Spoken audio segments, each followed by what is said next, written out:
The meeting, organized by the Senate Committee on Finance with the Minister of Finance and Revenue Generating Agencies, is in line with President Muhammadu Buhari's request for approval of the revised 2020 to 2022 medium-term expenditure framework and fiscal strategy paper.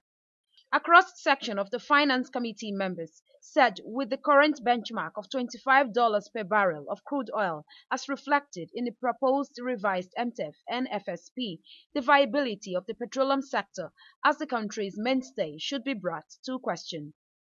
This sentiment was raised after the Group Managing Director of NNPC, Mele Kyari, who was represented, revealed the current production cost per unit of crude oil, stating the factors responsible. We are working with the various federal government agencies, security agencies, to ensure that we are able to put in place arrangements to bring down security costs. We know daily also crude oil theft is also one of the other areas that is also affecting our total cost of production. There are also other areas that in terms of synergy that we believe that will then help us to be able to reduce costs. In terms of ensuring that the various operators and various arrangements are able to use common facilities, what we call shared services. How could you explain a situation where cost of production for oil in Nigeria is 21 point something dollar per barrel, and the sales, the revenue is $25 per barrel? And yet another country in the world, not only one country, that the cost of production is not even up to $10 per barrel. If you take care of NNPC from here to tomorrow, they will continue to give you excuses why the cost of production of a barrel is in the region of $20 and above. We're getting only $3 margin. To do what? Does it make economic sense? It doesn't. Something must be wrong. What happened to the cost that is being reduced now? Why have we not been able to reduce it all along?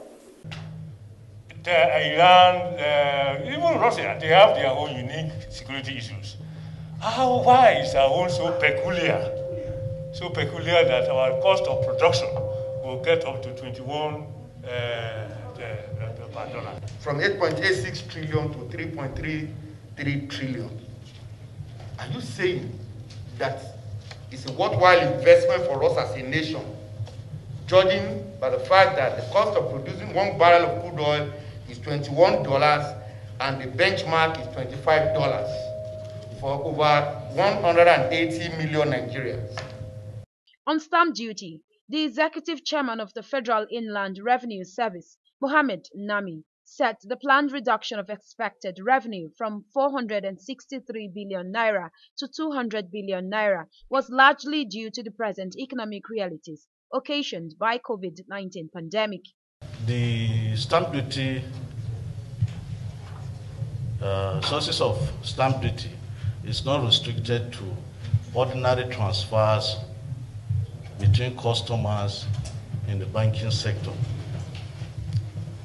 The transfers also are not completely chargeable transactions. There are transfers that happen between customer and by a customer from his own account to another account in the same bank. Those transactions are not chargeable.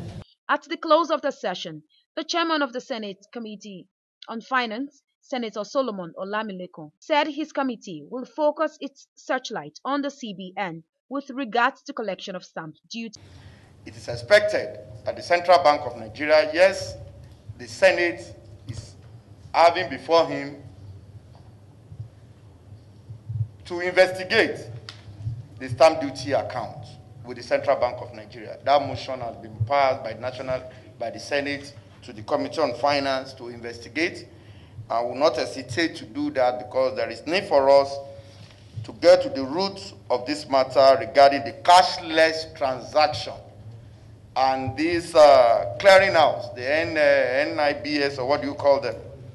we need to work closely with them to get to the root of this matter. It would be recalled that the committee is expected to report back to the Senate on Tuesday, the 2nd of June, on the President's request for approval of the revised 2020 to 2022 MTF and FSP. Osawaname Ibizugbi, ITV News, Abuja.